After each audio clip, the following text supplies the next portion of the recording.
Lee, could you survive during the prehistoric times? Yeah, I mean, I would just need fire. But you can't bring a lighter with you. Oh, then I'm dead. This is our review of Rise of Tribes.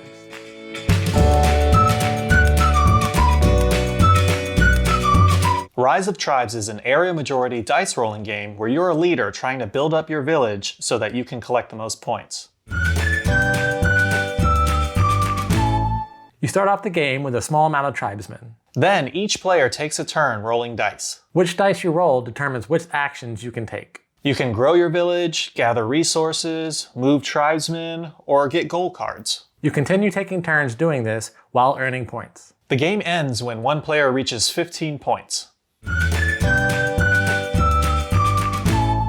I came across this game when I was walking down the game aisle, and I saw the artwork, and just growing your own village and being a leader and everything, I was like, oh, this sounds like fun. Let's give it a try. When you first open the box and you read the rules and you lay out the board, it's actually hex tiles that you lay out, and it's different areas where your tribes can go. So you have the forest area, the mountain area, and the water area. Every time that you play the game, the board would be a little bit different because you could just move the hex tiles around. So I already like that mechanic in any type of game. I really like the assortment of colors on the hex tiles. You know, you got really lush forests, which are green, the water's really blue, the mountains are really red.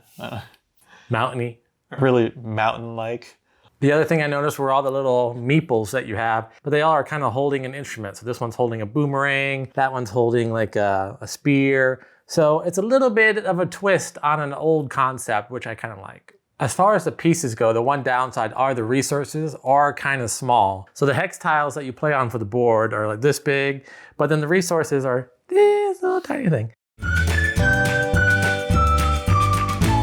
So I'll get it out of the way now, is I hate dice rolling games. I'm not good at rolling dice, and this requires you to roll dice. Now, it's not so much dependent on the dice because you actually roll the dice and then add them to another set of dice to determine which actions you can take. And so that kind of eases the pain of rolling dice for me a little bit. No matter what, it seemed like I was always getting the short end of the stick when it comes to rolling the dice.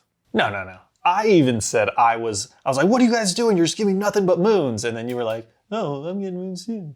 That's why I don't like dice rolling games. It's too much of a chance, too much of a luck factor, even when they try to take away some of the sting of the initial rolling of the dice. I thought there would be a bigger engine building component just because, you know, you start off maybe only getting 1 or 2 resources, and then later on you can get like 5 fish and 8 logs or something per turn.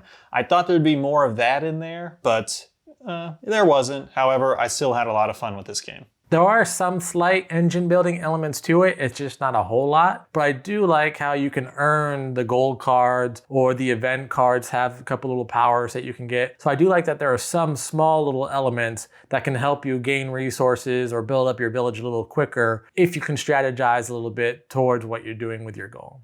When I was first learning to play it, I was doing it more passively. So just reading the rules, setting up the board, following the rule book. I mean, pretty big rule book with, yeah.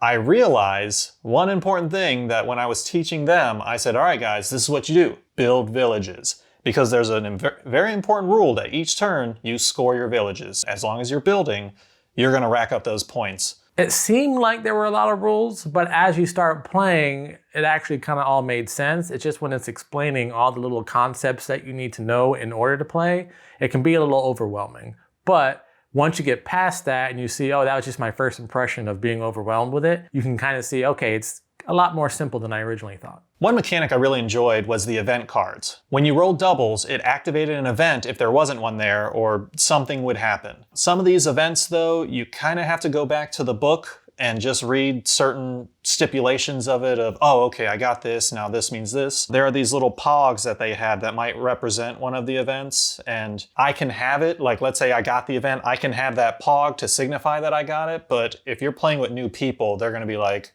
what does that mean again?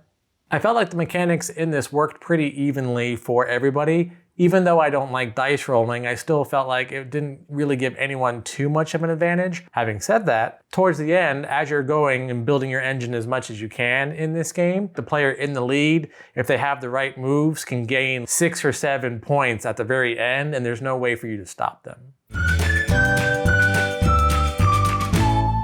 Overall, I'm gonna give this game an 8. I like the artwork, I like the little meeples. The explanations or having to refer back to the instruction book kinda got me, like some of it wasn't very clear, but I enjoyed it. I'm gonna play it more, especially when we get that expansion. Overall, I'm gonna give it a 7. It would have gotten higher points, but again, the dice rolling knocked it down a lot. And Teresa gives it a 10. And Juliana gives it a 7. That was our review of Rise of Tribes. What'd you think? Are you ready to grab some friends and go run out in the forest and start your own tribe? Let us know in the comments below. And if you like our content, please subscribe to our channel. Until next time, I'm Lee. And I'm Kenny.